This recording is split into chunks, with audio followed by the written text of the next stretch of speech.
welcome to our next session called Clinical Trials in Curative Therapies, the Warrior's Perspective. And we have three panelists. I'm gonna introduce Ms. Dima Henrik, and she's gonna be our moderator for today's session. Hello, everyone. I am Dima Hendricks, Warrior, SS Warrior.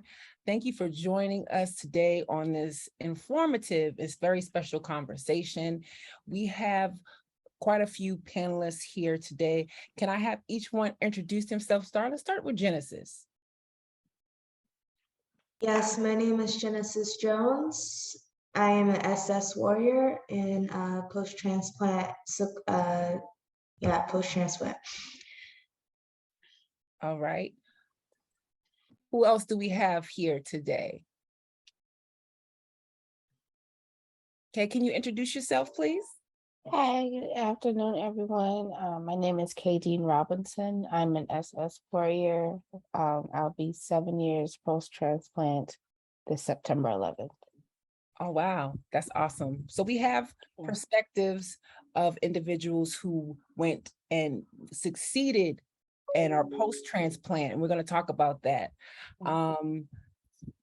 Genesis, tell me a little bit about your transplant journey. What transplant, was it a study? To talk a little bit about that. Yeah, so my transplant was a half match trial, and my mom was my donor, and it was through NIH. So it was done in Bethesda, and I went through the preliminary things that you have to do to get worked up. I did a lot of things like from the labs and studies you have to do to make sure you can get a transplant, to the fertility preservation that you have to do to make sure that or if you want to do to make sure that your eggs are froze, to the hard part like the chemotherapy and the radiation, which is a lot, before you can actually have your transplant day, which is a joyous day. And then you have your 100 days where you're waiting to graft and make sure that your body is doing the proper things of making sure that you are bringing your counts back up and you're making those new healthy cells. So yeah. So you talked about the whole journey, but I want to focus on the consent and how you were recruited. Could you tell me a little bit more about that? Okay, so I was recruited not from my doctor, unfortunately. My doctor didn't tell me that, that was an option. Although when I was 8, I had my first silent stroke, and I was put on the registry to see if I could get an unrelated donor. Due to the lack of ethnicity on the registry, I did not get that full match. And you said your match was your mom? Yes, okay. My match. So I waited for more than 10 years to try to get a perfect match. But I started, and I didn't get that match. And then I started working with Be the Match in 2018. And when I went to that first speaking event, I met somebody that worked at NIH, and he told me about the things they were doing for sickle cell, and that he thought I would be a good candidate to see about a half match. And that's kind of how that journey started for me. Okay, that's awesome. So I wanted to know, did you feel when it's during the consent process, did you understand what you were signing? Did you understand what you were going through? Did you understand Did they tell you and explain the risks properly? Yeah, so that protocol was extensive, reading through that, making sure that you understand it. I highlighted, I went through it with my family, and the doctors, of course. I think I understood it to the fullest that I could at that time. There was, of course, questions that I asked and made sure that I felt comfortable. I think there was things that I wish they would have stated more clearly, like the risks, and things that you don't expect when you're going through a trial, like how long it takes to recover and things like that. But I understood what I was going into initially. So yeah. Okay. So I have the same question for you, Kay. Can I call you Kay, or do you want me to call you Kay Dean? K Dean, please. Kay Dean. Okay, I'm sorry. I want to make No, sure. No, you're fine. You're fine. I got you. I got you. Okay, so Kay Dean, Mhm. what was your process like? So for me, it was a little different. I was very anti-transplant. I was not brought to transplant by my provider. My provider actually asked me, is this something that I think I should, I wanted to do? Because she felt like, that I really need to do it, if you will. So I was at a symposium when I discovered transplant was an option for sickle cell. Even though I knew about, the possibility of it, when I was introduced to the idea, I was very much opposed to it. But I met with the provider and, he discussed, what my options were in regards to finding a donor match on the registry. And it wasn't a clinical trial for me because my donor match, they did find one. And because of the match that he was, they could not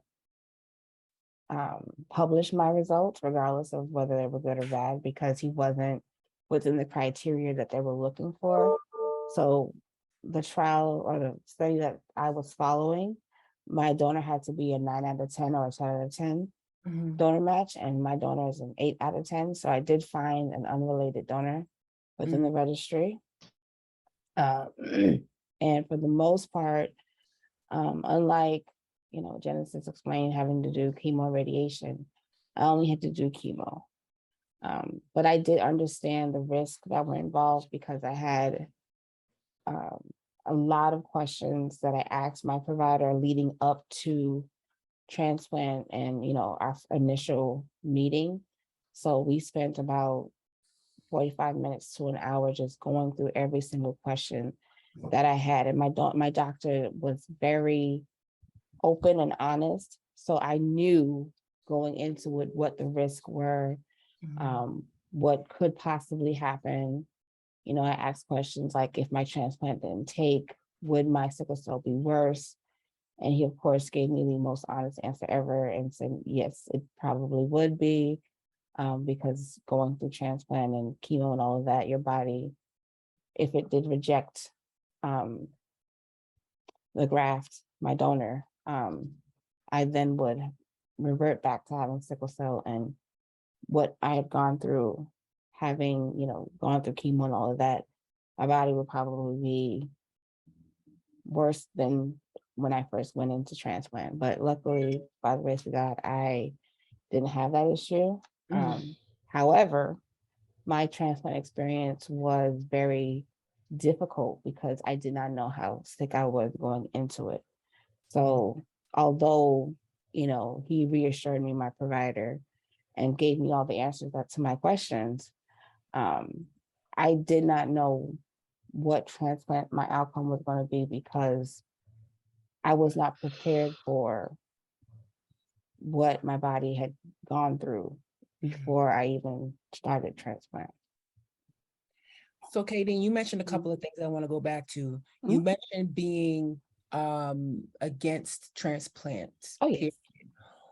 Why was that? Why did you have that apprehension?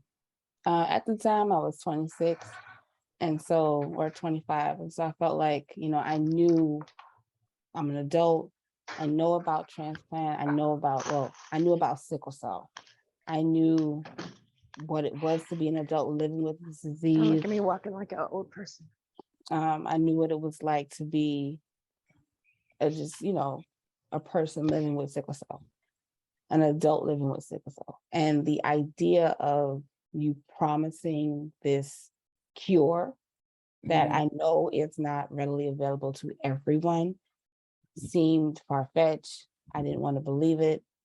And because I didn't have anyone else around me that also went through the process of transplant, I was very much against it because, like I said, I knew what sickle cell was like. I did not know what life would be like post-transplant. And so I was very against it, even though my mother was very much, why are you against it? Like, this is something that can possibly, save you, but don't want to do it. She didn't understand why I was apprehensive, but it was because I knew sickle cell. I knew what life was like. I did the research. I know my body, gotten to the point where I knew my triggers. I did not know what life would be like, post-transplant. So that was where my apprehension came from. So this question is for both of you ladies. What were the side effects of chemotherapy? How did it make you feel? For me, Genesis, do you want to? Anyone can take it. Okay. So for me, I know everybody's different, so I can only speak for myself. I did lose my hair. Again, because I did not know how sick I was going into transplant. And I did not know I had silent strokes going on. My body did not take well to the chemotherapy and the anti-rejection drugs. So for me, and I can only, like I said, speak for myself, I had seizures. Graft versus host was one of the main ones I had, as well as, again, from the anti-rejection medication, high blood pressure. And from there, that caused me to be on steroids, and the steroids caused its own slew of issues.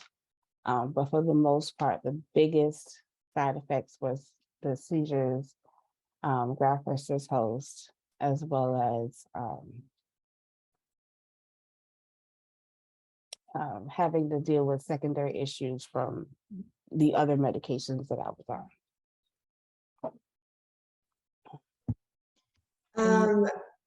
Yeah, from the chemo, I had, they call it like shake and bake, where you just basically are having like, it's basically what it's called, you're shaking and baking due to the medication.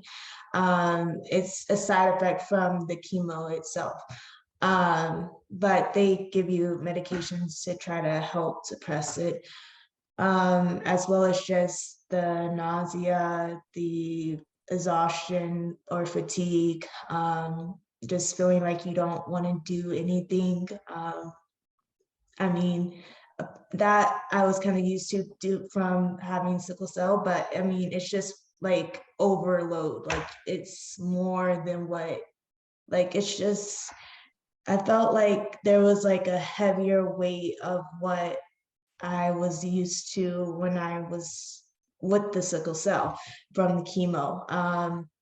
And you're just constantly trying to push yourself, because with the chemo, you're making sure that your body is not getting infection or trying to stay as healthy as you can.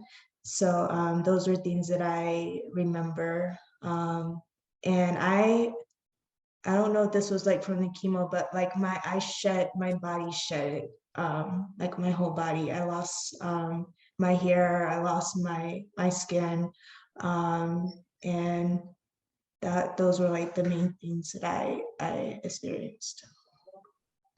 Now losing your skin, that's interesting. I haven't heard that. Was that painful at all for you? It was not painful. It was more concerning.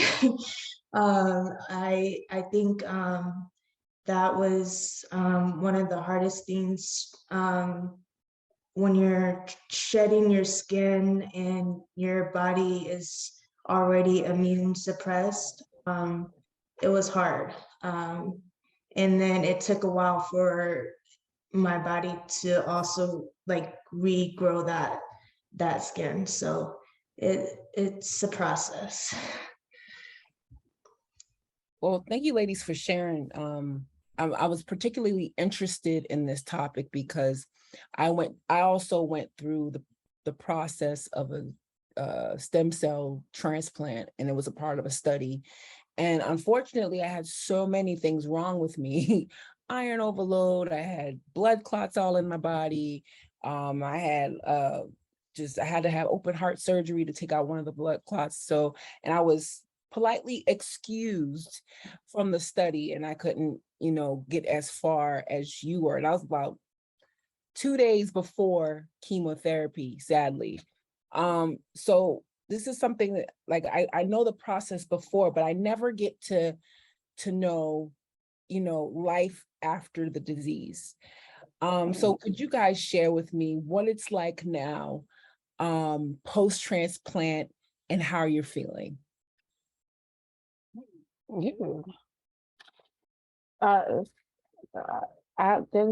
go ahead.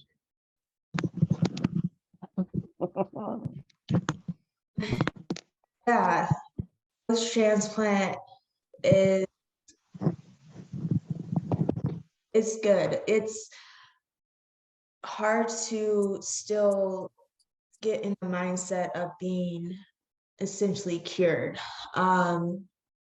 Especially I'm now 2 years, will be 2 years out from being post-transplant and 1 year from the cancer.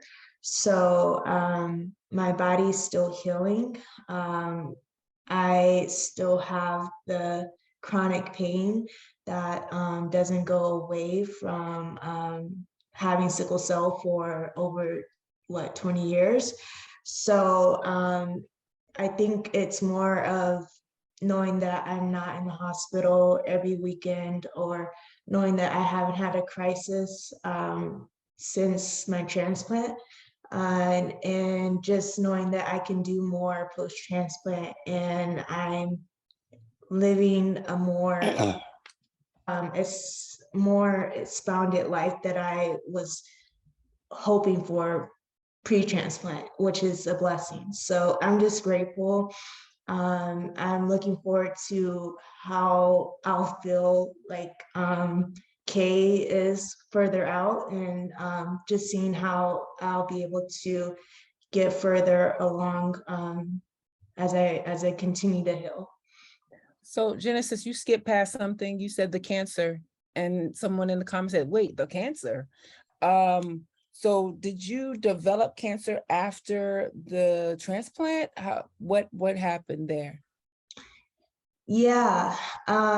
So when I had my transplant on 9/11/2020, and shortly after that, 11/1/2020, they told me I had post-transplant lymphoma disorder. And that was as a result of the transplant itself. So that's something you never want to hear. But I essentially had to go through 3 more rounds of chemo and T cells to be in remission from cancer. And that was not something that you expect when you're trying to just cure something like the sickle cell. I am grateful that I am still here, because there was definitely a point within that battle that they didn't think I was going to make it. But yeah, like I said, you just have to know the risk. I think knowing that the sickle cell was worse off, that I took that risk. So it's just knowing what you're going into and just trying to walk through that path. But yeah. Okay, Katie, so how about you? What is life like after your transplant? Okay, so let me preface this by saying, because I mentally prepared for the best outcome, um, when the best outcome did not happen, it mentally messed with me, emotionally, mentally, etc. So because of that, my transplant was very difficult because, again, I did not know how sick I was going into it. And even though I engrafted and was 100% my donor, 28 days post-transplant, I was 28 days post-transplant in a medically induced coma. That coma then translated into swelling on the brain and a whole slew of other issues. Because again, I did not know how sick I was going into it. I didn't know that my brain had multiple strokes. I did not know that transplant would be its own recovery and sickle cell would be its own recovery. So all of those recoveries made it mentally difficult for me. And so going through that process of, yes, you're cured essentially, but now you're having to recover from transplant, sickle cell, and living with that disease for the 26 years that I lived with it. And then of course, what transplant did to me and being, immune suppressed because you took chemotherapy and all of that. So now you're having to essentially recover 3 times. And like I said, it mentally was draining. Mentally, it just was not the best experience going through it. So for 2.5 years, it took for me to get to a point of I can now function without pain. But again, I knew life with sickle cell. I lived it for 26 years. I did not know life post-transplant. So having to retrain my mind and saying, this is not sickle pain, this is generalized pain that you can take a Tylenol or an ibuprofen for instead of, narcotics. And having to retrain my thinking and saying, okay, what do I now have to look forward to? Now I don't have to think about, well, let me make sure I have clean clothes so that if I have to go to the hospital, I can do that. If I get a chill running down my body, I don't have to think, okay, well, wait a minute, I'm going to start sickling in a little while. It's having to retrain my thinking. And so once I got through that hurdle, it became a lot easier to deal with life post-transplant. And so I was able to start looking forward to certain things. Before I would miss, major events because, that excitement caused me to go into crisis. But now I can look forward to them and not have to worry about, missing it because I'm sick. I can ride the roller coaster ride. I can, be out in the sun longer than, before, or be out in the cold. And yes, I'm cold, but not have to worry about being, or going into a crisis. So life being almost 7 years, again, it took a long time to get to this point of mental, training, therapy, and all of the things that goes along with recovery. I would not trade it for the world. Yes, there's some parts that I wish and have to go through, but this experience, going through transplant and being on this side, I'm grateful because I wouldn't have wanted it any other way. Wow, thank you for sharing that. You ladies shed some light on quite a few things that, post-transplant is not always presented with the bed of roses. There's still the mental recovery that you have to go through, trying to figure out life without sickle cell. You still will feel chronic pain, I'm hearing. And even in my, transplant journey, I was told of all of the things that would happen, all the things that could happen, might get cancer, might have, might up to death. All of these things were presented to me, and it was actually the risk I was willing. So sorry, my dog. It was actually the risk I was willing to take at the time because I felt like sickle cell was just taking so much out of my life. But to see you ladies post-transplant and to talk about, the good, the bad, the ugly of a stem cell and a bone marrow transplant. I'm just glad that you ladies made it to the other side, because I know quite a few people that have passed on. I have a few questions here. I just wanted to, the risk and the percentage. Okay, hold on.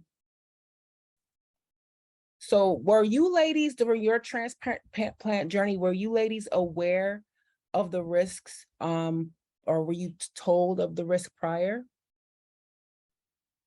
I was. My doctor was very open and honest about what could happen, what could go wrong, what the good, the bad, the ugly. So I was very much aware of what the possibilities and outcomes could be.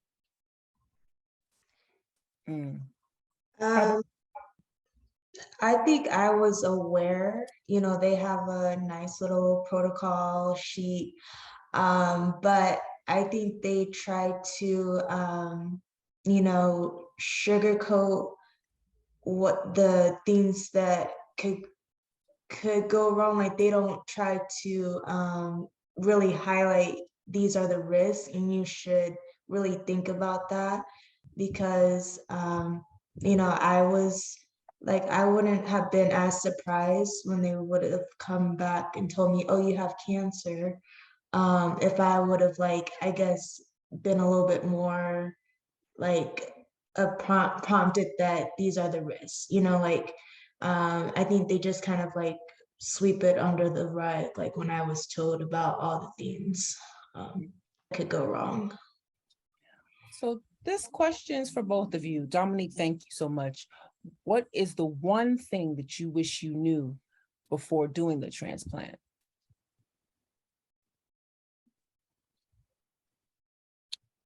I wish I had someone that I could talk to who would also had gone through it. Maybe not necessarily had all of the complications that I had, but just someone who, like a peer-to-peer support, because I felt alone going through transplant. There was no one that was directly linked to this process that I could, hey, I experienced this, because I know within the sickle cell community, we have that. We have that network of people that we can bounce ideas off of or bounce experiences off of. And so going through transplant, not having that support from a fellow peer who had also gone through it or was going through it, and maybe that was a few months or a few years out than I was, it really would have probably changed a lot of things, especially the mental piece for me. Okay. So another question that came up, do you feel like do you feel like the trade-off was worth it? Does the reward outweigh the risks? For me, yeah. Mm. I would not be here if I didn't do it because, like I said, I didn't know I was having silent strokes. So I'm driving, I'm functioning, but I'm struggling and not knowing that at any point in time, the one stroke could have been what ended my entire existence. So the trade-off was definitely worth it for me. How about you, Genesis?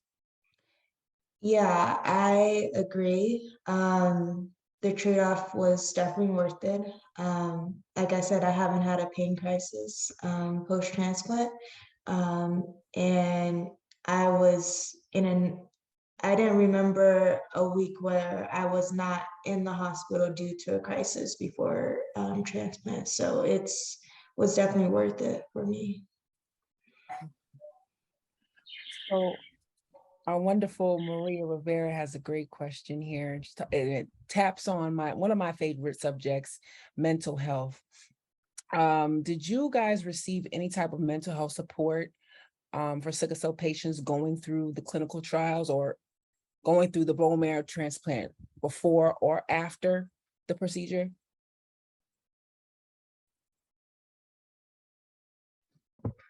My mother dragged me to therapy.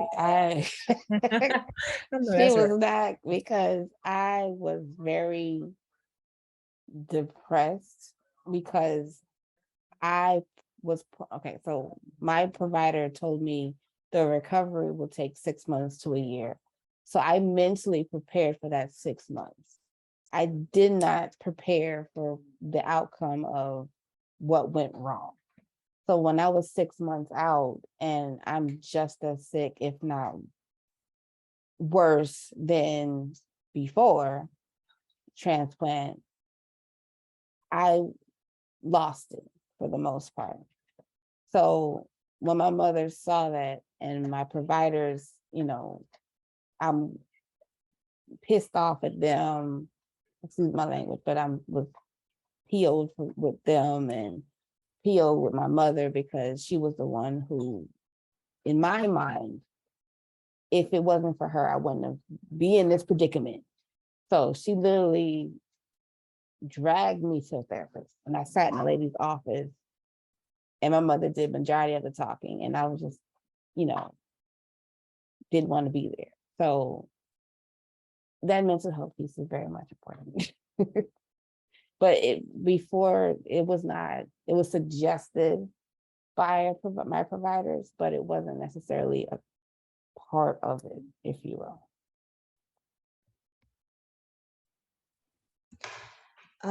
For me, NIH, they provided like a therapist.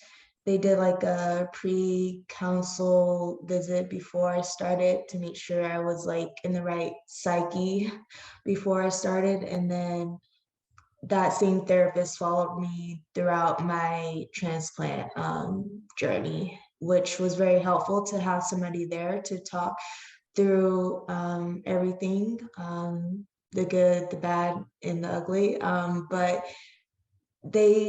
it kind of like tapered off after I was like, I guess, released. And I think it shouldn't be like that. I think, once you are still post-transplant, still healing, you are still mentally struggling because you are still trying to figure out who you are post-transplant. Like you are still you're like just going through a lot. So I think they should do a better job of making sure that you have that mental health support even after you release from the hospital.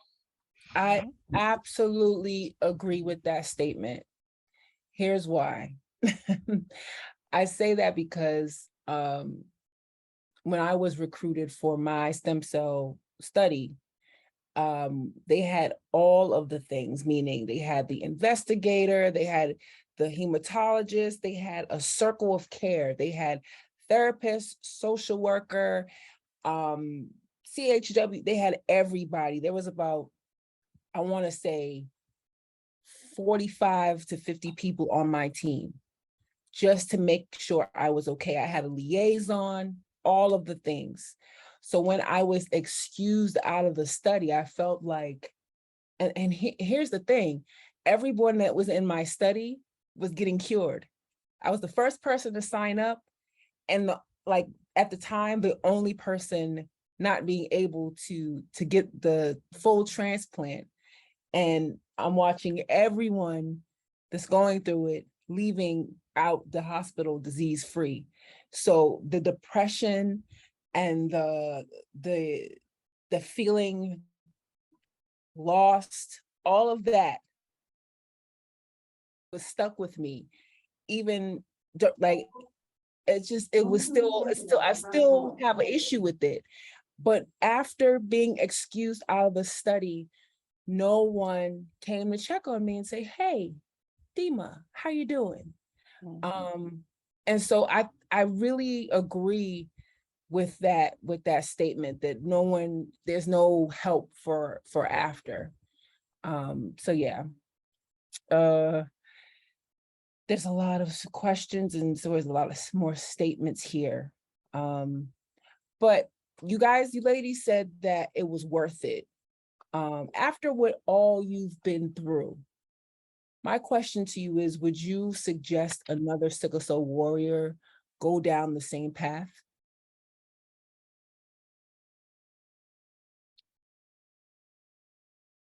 So whenever I talk to anybody, I always preface my statement by saying, you cannot compare one transplant experience to another.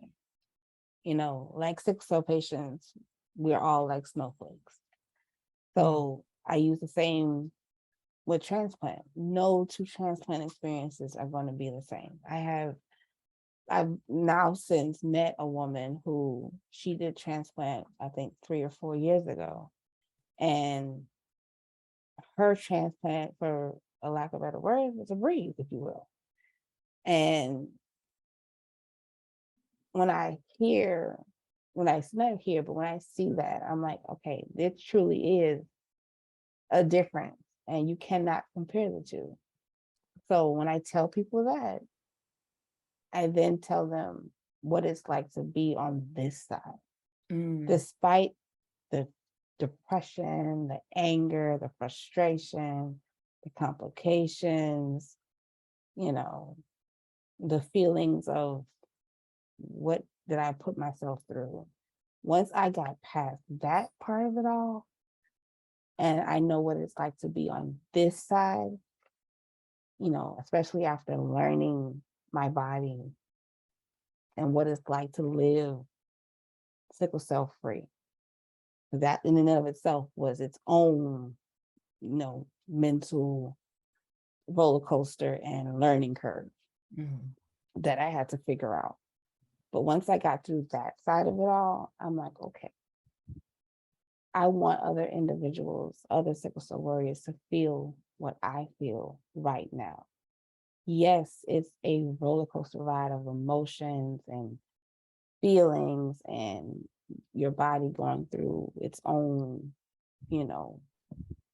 traumas and dramas. But once you get to this point is what I want other sickle cell warriors to feel and experience. So I do suggest it to other people. And I get it, it's not for everybody. And I understand. I'm not going to shove it down your throat and, make you feel like you're a bad person for not wanting to do it, because it's not easy. You're going to need help. You're going to need a strong support system. And so me knowing that, I could say all of that. And, if I talk to 10 people, if only one of them decide they'll go through with it, then that's one more person that's feeling what I feel. What say you, Genesis? Yeah, I would have to agree. When I was going through the process, I was going through it with a few other warriors on the same trial, and not one person's process was exact, like no one was similar. So I think that just gives rise to that you can't really say that your process, or you can compare what your process can be like. When people ask me, should I do it or should I look at transplant for myself, I really tell them to look at it for yourself and what your body is telling you based on your pain and what options you can take, or like what therapies are already working for you, or what things you're willing to do. Because like Kay said, it's not easy. And if you are willing to go the way of transplant, then I think you should do it, because on my transplant day, I was telling my grandma that I wish that I could bottle up this feeling that I felt on my day to give to every warrior, because you guys deserve feeling just as much as I feel it every day. To not feel that sickle cell pain, to not have to go to the hospital.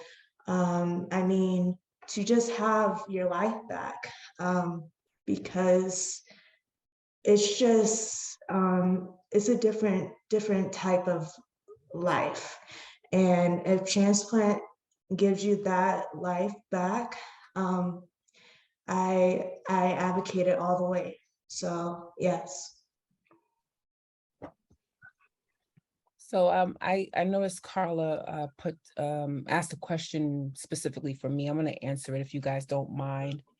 She asked if I was excused from my transplant journey because of my heart issue. What was happening is, and you guys know all too well, sickle cell deteriorates your body.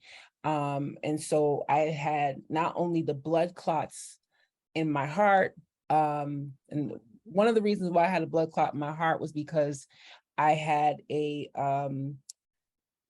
line, and the line was to, I forgot what it's called, but the line was to put in blood and apheresis treatment and eventually put in the stem cells for my transplant.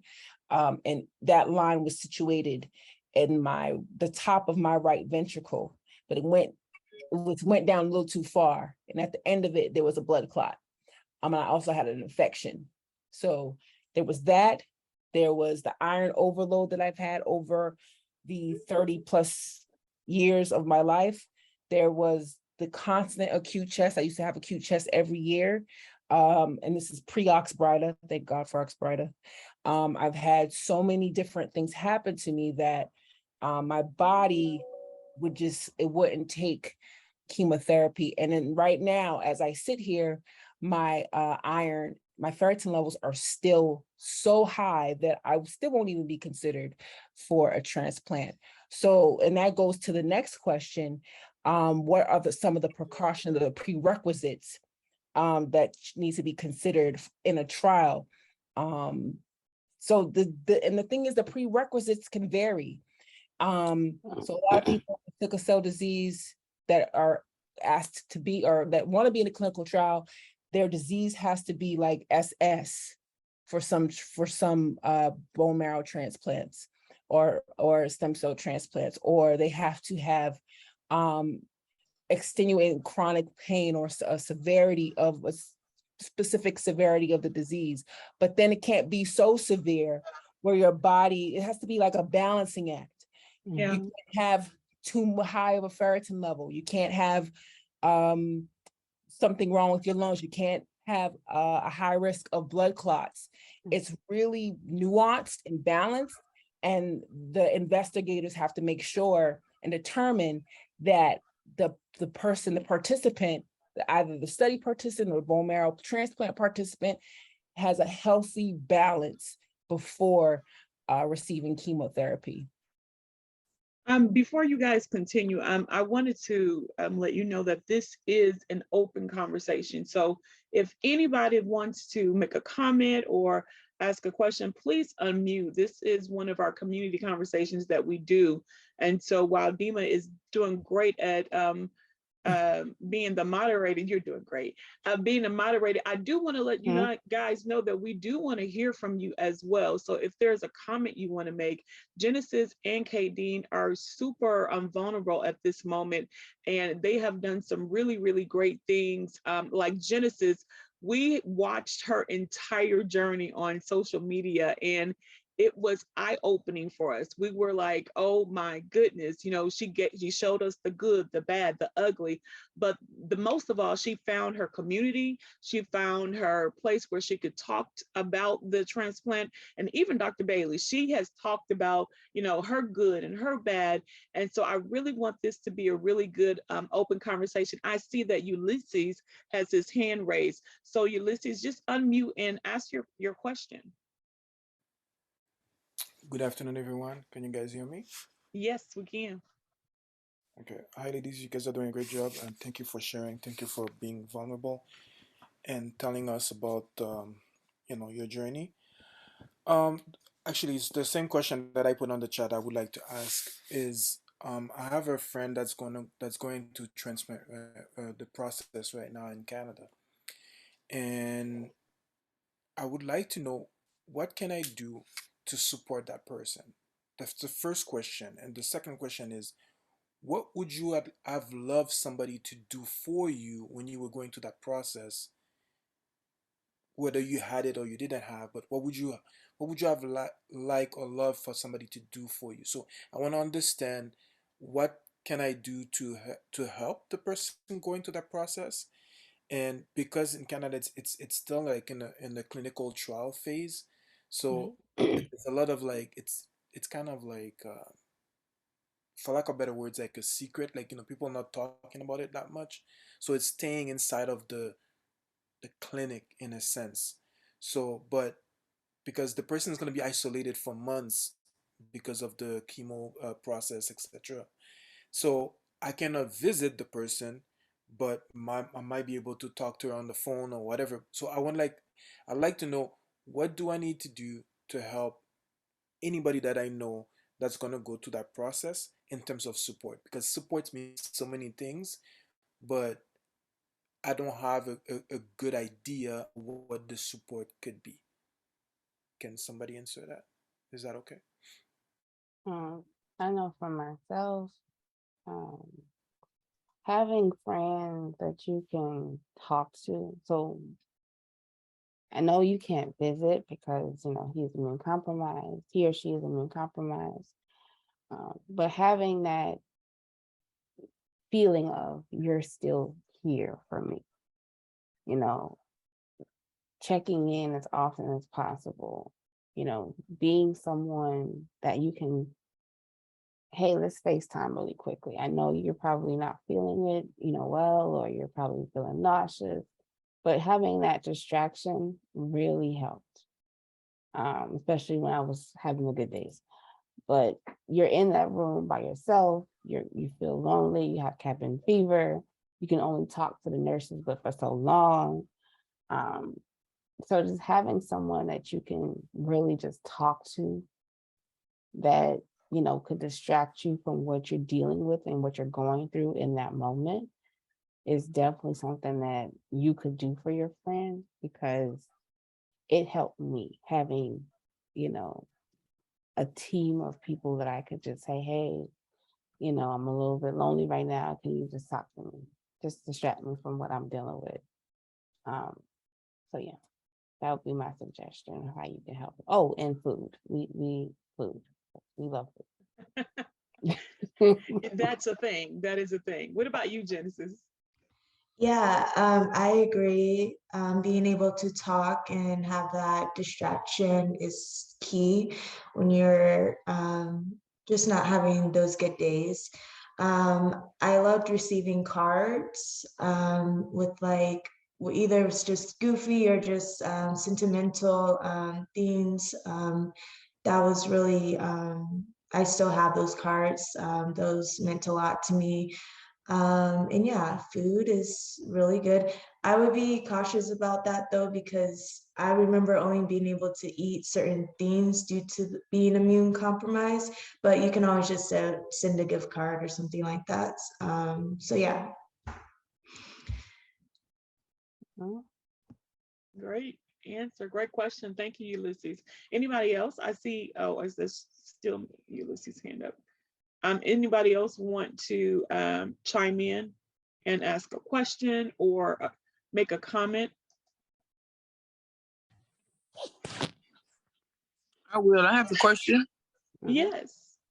One of the ladies mentioned earlier something about shake and bake, and I just wanted to get a clear definition of what that was about as they were going through the trans Their journey, that was Genesis. Genesis. Okay. Yes. So throughout my chemo, they gave me a few doses of, well, it was multiple medications that kind of, that combination elicit a response of what they call shake and bake, where you essentially get a fever and you are very cold, and then your body goes into like you're shaking. Oh, okay. So they call it shake and bake because your body is doing that type of I don't know. That's what they call it. Okay. Yeah, that's just what I remember. Well, thank you so much, because I'm truly enjoying this. I've tried to talk to my son about doing this, but he is fearful now. He's 19, but yeah, this has been very enlightening. Okay, If you're gonna do a transplant, the earlier the better. I was gonna say that. The earlier the better. You Oh don't my want God, to wait yes. too long. Now is the time. 19 is a good age. That is- Thank you. Thank you. And I Awesome. will add one more comment. I know you had mentioned, I forget, how do you say your name? I'm sorry. Red glasses, dreads. Dima, Dima. Okay, I want to make sure I said it right. I didn't want to mispronounce it. Dima, you mentioned, there being a balancing act with transplant, and making sure that you're sick enough, but also well enough to undergo the whole procedure. I will add to that. I know my provider made it very clear to me was, if you don't have a strong support system, you will not be, for me, he told me, he would not transplant anyone who did not have a strong support system, because there were times where I could not drive myself. I was not allowed to drive.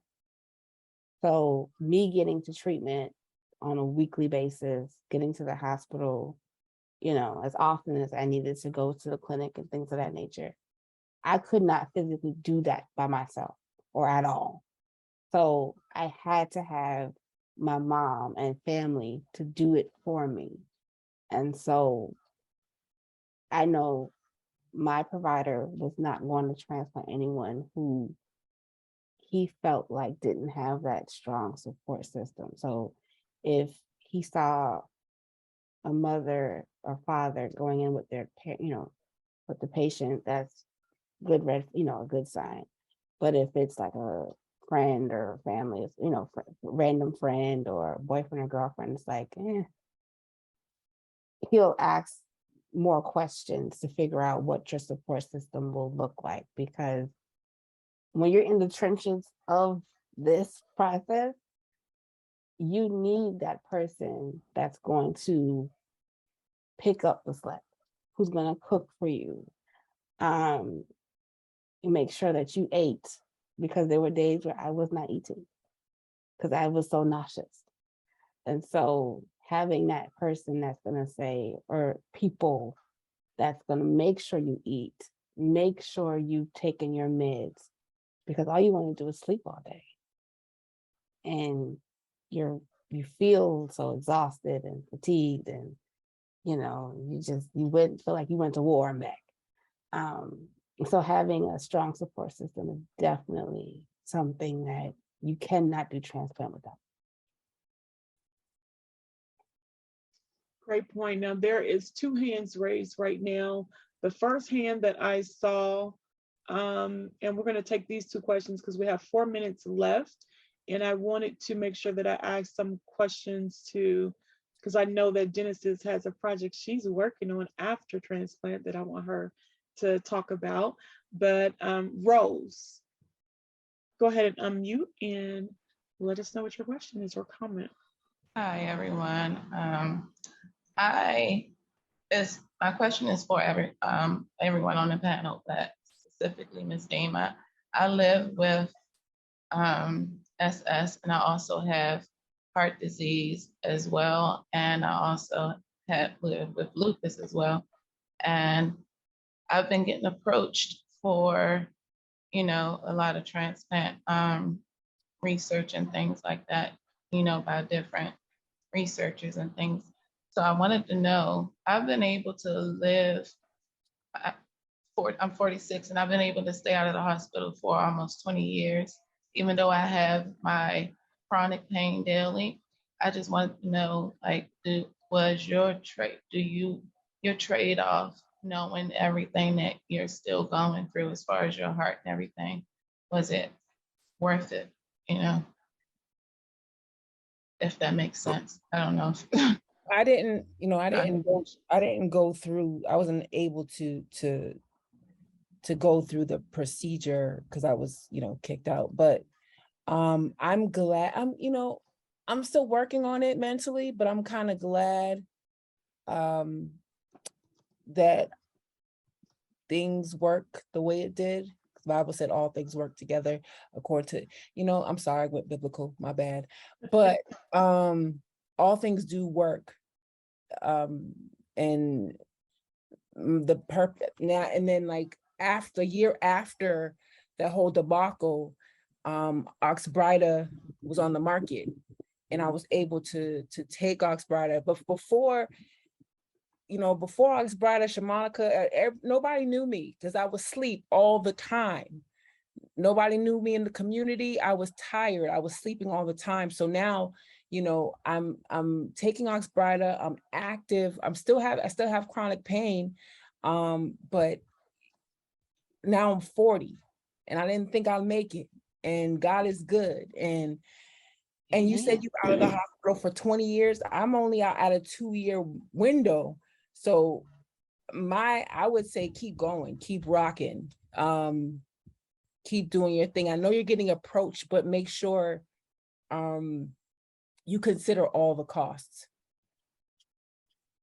That's my little advice. Thank you.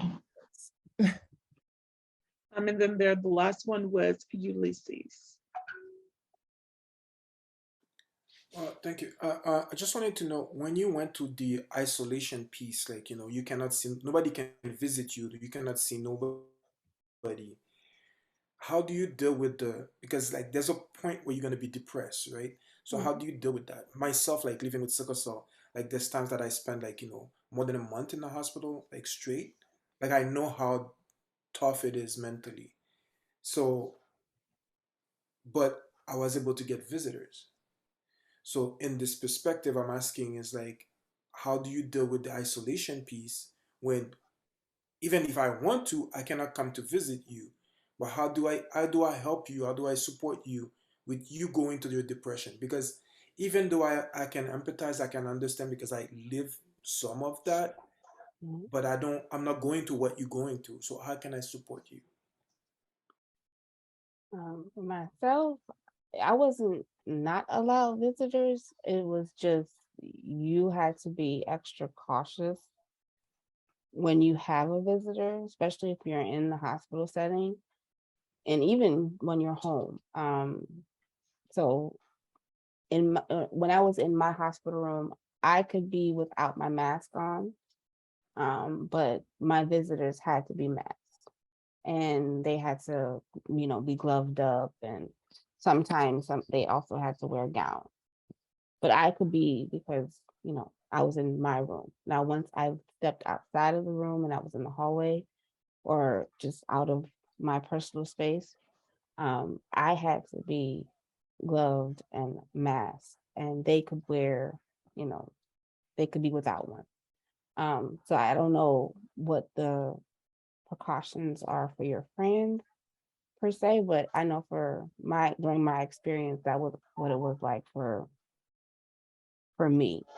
I had to make sure that my visitors were always, you know, cautious of, okay, they had to wear masks and wash their hands thoroughly and, you know, hand sanitize, similar to how we are right now in COVID. Um, Make sure you're washing your hands and all of those things. So it's just, again, I can't speak for the support and what that will look like in another, you know, country, but that was what my experience was like. Thank you for that, Kadeen.